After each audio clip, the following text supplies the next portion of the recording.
Sveiks, lai dzīvo! Daudzi mums komentāros raksta, pietiek uzstināt BMW, pietiek uzstināt Audi un Mercedes, pakustināt kādu normālu japānieti, kādu busu, kaut ko tam līdzīgi. Tātad šoreiz mūsu sērijā ir sarūpēts Volkswagens Toyota. Toyota, Citroens un Peugeot vienā personā. Jā, bet tā jaunais Volkswagens ir Fords, pareizi, kas ir Caravelle. Jā, transportieris Caravelle ir Fords.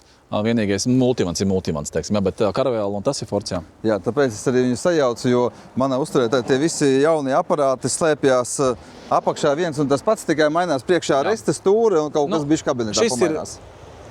PSA grupas ražojums palielināt. Tad viņš skatās tā patiesībā, tā ir īsta Toyota, vai tas ir kāds vienkārši Francis ar Toyota? Pilnīgi īsts Toyotas logo. Tas ir īsts cienīgs Toyotas aparāts. Šis ir pilnīgi īsts Toyotas logo, un tas arī viss. Tikai logo. Nav nekas. Bet jā, daudz mums šāds aparāts prasa. Šis ir pasažiernieks 7+1 laikam sanāk. Jā, īsā versijā pasažiernieks, teiksim, modelis kā tāds ir mūsdienās populārs. Šis ar 2-turīgo motoru, viņš ir diezgan populārs modelis. Jā, viņi daudz, kur viens, kur Citroniņš tāds pats aiziet garām jau, jā. Viņš ir diezgan daudziņi, pilni Rīga viņam ir, jā. Jā, bet zini, kas man patīk šajos tieši busuņos? Pieņemsim, paņemam to pašu Multivanu Caravelle, kas ir kaut kā 2012. gada.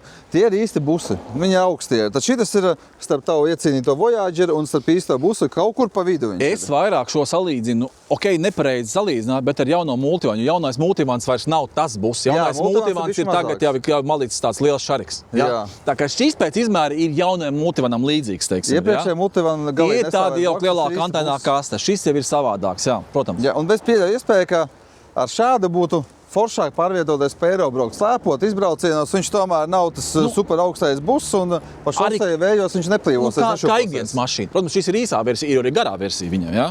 Šis ir īsās versijas. Tā kā šāds busiņš Kārbiņā pieejams un atkal cena viena no lētākajām Latvijas tirgu 16 995 € par 2022. gada Toyota Pro Ace mēs prasīsim. Īsā versijā viņš ir.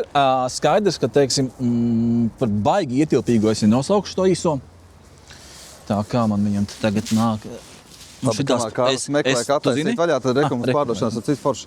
X1-nieciņš ienācis iekšā un vēl pāris jauni aparāti ienākuši. Tā kā visi mūsu jaunākā precīti vēl nav ievietot mūsu mājaslapā, jo DDS ir pārslogots ārā sniega.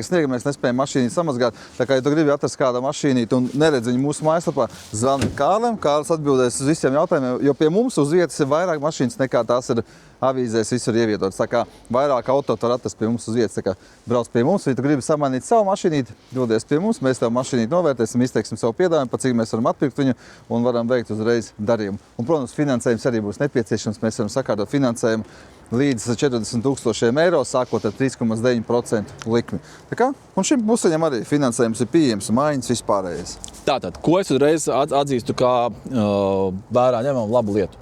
Kā, teiksim, pie šiem busiem, tā iekāpšana šeit, tas skaties, ļoti ērti. Hop, redzi? Jā, un iekāp iekšā. Šis ir ērti. Šī ir lēta, ērta, forša opcija.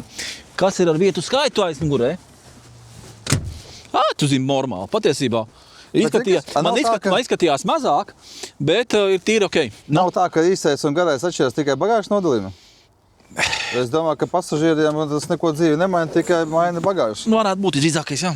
Jo man liekas, ka šī daļa būs garāka, tā kā tie, kuri labi pārzina šos aparātus, ierakstē komentāru nodaļā. Garais busiņš nozīmē to, ka viņš būs vienkārši ietilpīgāks vai arī mainīsies pasažieriem vietas, jā. Bet jebkurā gadījumā viņiem jau ir tas, ka viņiem arī tā salona konfigurācijas ir daudz dažādas, kad priekšā, teiksim, ir nevis 3 beņas, bet 2 un 3. Tā kā viņam jau diezgan tās normāls komplektācijas. Izkustinām. Šādi es vēl neesmu, man liekas, ka braucis nemaz. Zini, es laikam arī neesmu šito busu braucis. Es arī laikam neesmu šito busu braucis. Izkustinām. Man kā busiņš patīkās, jo izrādās esmu busu cienītājs. Jā, īstais. Nē, busu kā jau viņi visi. Viņš ir plasmasnieks, jā. Plasmasnieks viņš ir, bet ņem vērā atkal cena. Zini kā, viņš ir 17 naudiņas. 17 naudiņām, Multivans tev nesanāks, tur šā gada vispār ne tuvu. V-klasa nesanāks? V-klasa vispār, protams, nesanāks, jā. V-klasa tāda gada maksā pie 70. Klausies runājot, īstenībā pa V-klases tad iesēdos iekšā. Es veiklās pabraucu, man ļoti nepatīk braukt viņu. Es nezinu, kāpēc. Pirmkārt, nezinu, bet zinu dažus iemeslus, kāpēc. Man nepatīk, ka beņķis ir pašāvars pa vidu. Tur apsēdies tās maliņas, kas iet uz augšu. Man tā it kā sēta pozīcija nav man pati platākā. Tas kāds nemēmākais aparāts ripiņa ziemā. Veči kaifo. Maleči, apbraukuši mašīnu, netur garāžā vai draukā. Tas nekas, vecīt. Te nesen vienu dienu Džeka močiem aizbrauc ar noekipējušies kombiņos, un 4 moči aizgāja. Zīmenis ir savāds. Jā, runājot par veiklās, man nepatīk ļoti sēdekas, man nebija ērti, kā saka, 5. punktam atrasties tā beņķi. Un otrs, man likās, viņš tāds ļoti skaļi plasmasīgs. Braucāt, liekas, visi plasmasīgs, čurus grabi iekšā, man nepatīk. Un bija pabraucis tādiem, man kaut kā tā V-klasa neiepatikās, bet nestāsts par to, vai V-klasa ir jaunā tagad ar mehāniku? Es domāju, ka V-klasa nebūs ar mehāniku. Es neesmu nevienu redzēju, Vito, jā, skaidrs, ka ir ar mehāniku, bet vēl jau vairāk, ka tagad ir iznākusi, pēdējais, izskaitās jaunā V-klasa, bet tas jaunais facelifts palielināts, kā facelift uztveru. Tur doči nebūs mehānika. Jo, it kā jau, ja tā skatās, ja ir Vito mehānikā, tad kāpēc tā V-klasa nebūtu mehānikā? Apakšā jau pusmīnus tāpat mašīna. Jā, bet kā V-klasa sev pozicionē, kā tomēr tas ir augstākais, būs augstāk, būs jau nav par V-klasu. Multivans jau nesen noteikti. Viņš nesaka, kas ir multivans? Neslēdzam multivanu V-klasu, tur dienu pret nakti mašīna. Jā, ierakst jau komentāru, kas ir labāks multivans vai V-klasa. Tu multivans jau, mēs multivans redzam ar šo, viņš jau mazāks. Tev V-klasa ir V-klasa paļubomu, un lai vai kā, tā V-klasa jau apdara, viņai var būt fantastiski. Jā, multivans jau tev visi jau tāpatā šitāds tēriņš. Jaunais nav tik traki, es sen pasēdēju. Nesen bija trāpījis iekšā jaunajā multivanā, bija tik traki iekšā, bija diezgan forši. Kāds tāds padāks, ja man tā likt izvēlēties multivanu, kas ir 22. gada, vai V-klasa 22. gada, neiet runa par cenām, ne par ko, 2 identiski aparāti, vienkārši šeit brauc ar 5 gadus. Es paņemtu multivanu, man patīk kabinets, viņš izskatījās daudz modernāks un kvalitīvāks nekā tam Mercedes. Man nepatīk tā V-klasa kabinets. Tā, ka, nezinu, tā ir mana kaut kāda gaumas lieta, protams, tā ir kādam patīk, kā nepatīk. Man V-klasa vispār nepatīk.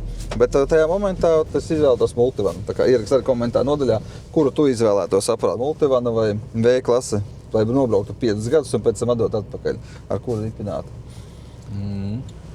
Bet es sēžu forši augstu, viss kā vajag. Tāpēc man patīk buss, man patīk tā auto augstā busu sēdpozīcija, man patīk ērtums, pārskatāmība, jo beņķi ir ērti, sēdēt ir ērti, redzamība laba. Šādu garo versiju nē, bet šāda pat īsā versija, kā ikdienas braukšana, ļoti labi. Un es ļoti ilgi nobraukāju ar Opel Vivaro, kas ir no 18. gada, un man ļoti patikās. Visas Eiropas izbraukāts 1000 kilometru nobraukt kapitāli.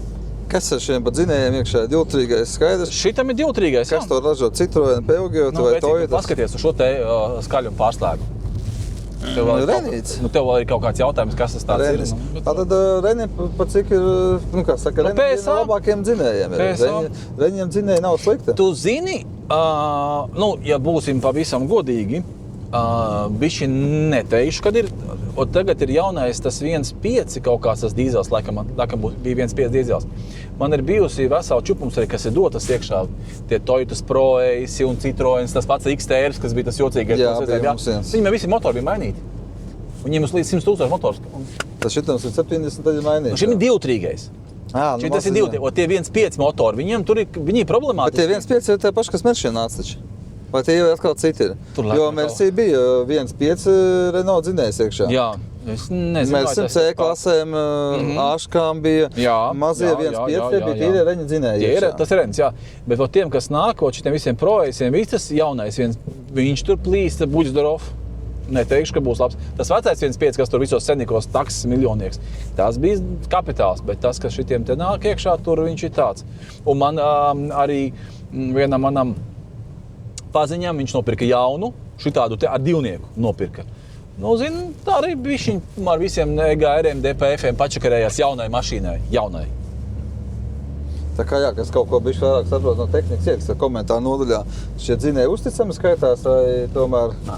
Zini kā, man grūti pašam iekomentēt, jo es pats neesmu saskāries viņiem tik daudz braucu tiem motoriem. Es domāju, ka taisam aplīt tā un viss. Te jau, kā saka, mēs nemērīsim ne 0-100, mēs tīri apiesim apkārt, izpētīsim, kā viņš ripo. Un te jau, kā saka, speciāli jums šāds video tiek taisīts, kuri pieprasa kaut kā saka, pusveidīgo, lai uzfilmē kaut ko tā. Tā kā šāds būs pieejams pie mums. Būs forši. Man patīk. Tā labi, no ekstrām te izskatās, ka nekā nav. Nu, kā no ekstrām ir Renault skaidruņu pārslēgts. Nekas viņš skaitās, multistūra vai kā pareizi skaitās? Tā ir multistūra. Redzat, te multistūras nav. Jā, viņam nav multistūra. Tas ir pārslēgšana Viņam uz multistūra, zin, kas nāks virsū? Kruīz kontrola. Tās kā trafikiem, visiem nāk kruīz kontrola tās pogas, un šitā multistūra tev ir apakšā. Kruīz kontrola gan puciņām prasītos. Tālāk uz gabaliņas, ka brauc, kruīziņi prasās. Būsam vai kruīzīt, jā. Bet... Tas mums kondicionieris ir, riepspriediena kontrola ir, akordeona sistēma ir. Tā ir visvienkāršākā akordeona sistēma, protams. Spogulis. Neko vēl tāds pats saka. Viņi ir pilna Rīga, viņiem ir. Viņš ir populārs. Bet labi, skaties atkal no otras puses. Mašīnai šai konkrētai cena ir 17 000 eiro. Šī mašīna 2022. gada divtrīgo dīzeļdzinēju. 7 sēdēs bija pareizi, 5, 6, 7. Kas sanāk? Pareizi 7, 6, 8. 8 vietīgais.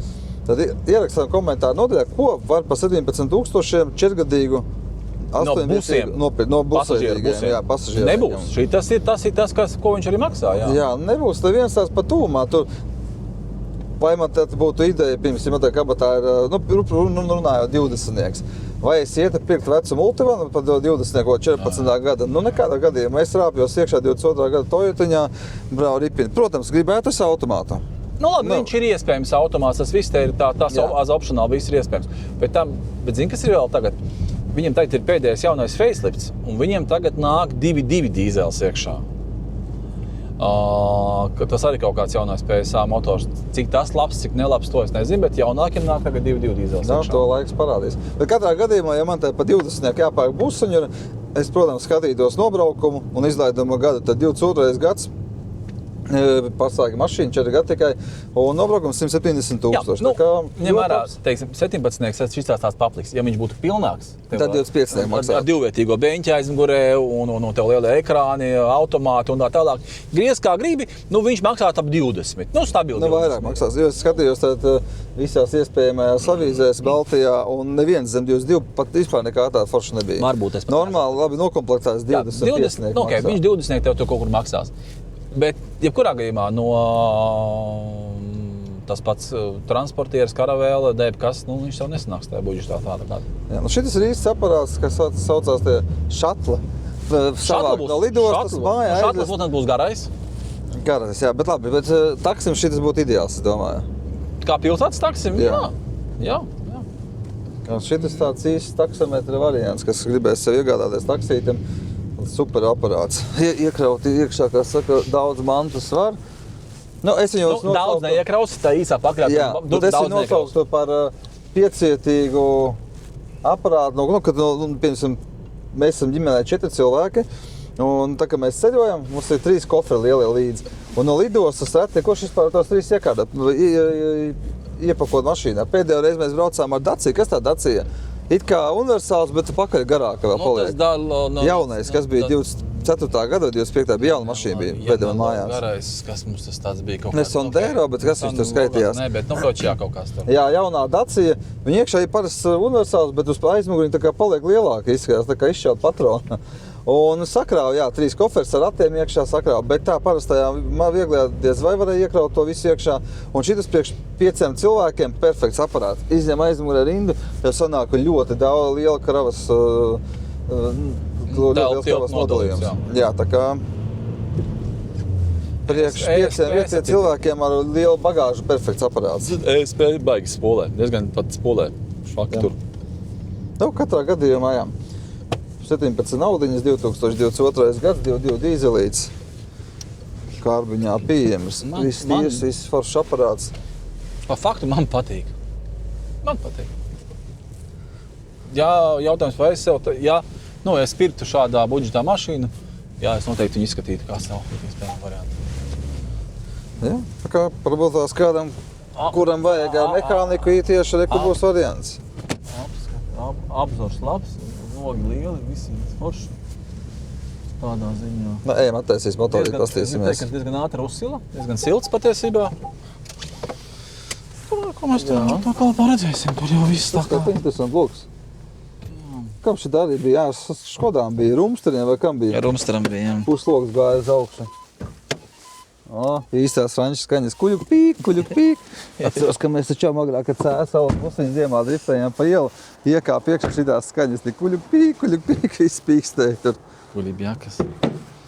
Nu, re, kurš tur? Paskā iekrits Tu iekšā. pat redzi, ka tas pēc reņa motoru uzreiz pazīst, kā reņas izskatās. Dzeltenās šups. Nu. Pasties, te pat kameru ielikt no motoru modulījumā. Bet zings ir, bet ja tā ņem tāds plāns. Jā, bet tāpēc Jūti? tā cena rodās. Nu, viņš ir plāns. Es īpaši dzirdēju tajā brīdī, kad taisītās pakaļējās durvis, ja tā pļakts. Tā kā atceries 124. Meršiem, kā miskas svāga zaļo hoēdi, kas bija aizsist agrāk ciet. Pum, tāds skaņas. Un bagāžniekā, jā, bet te tāds, pat dzird, nu, tā kā būkvāģim tās durvis. Jā. Nu, Tāpēc tā cena rodās. Cena no zilas kaut kā jau neparādās. viņš rodās, jā, tā kā agrāk teica. No viena krāza sanāca 4 stojietas, nu, tā apmēram tā arī, jā. Jā, bet liels puses, ka ir abās pusēs durvis. Bet tas atkal ir opcijas. Tas jau viss tev ir opcionāli. Tad sanāk pagaidām es skatījis divas opcijas šim aparātam.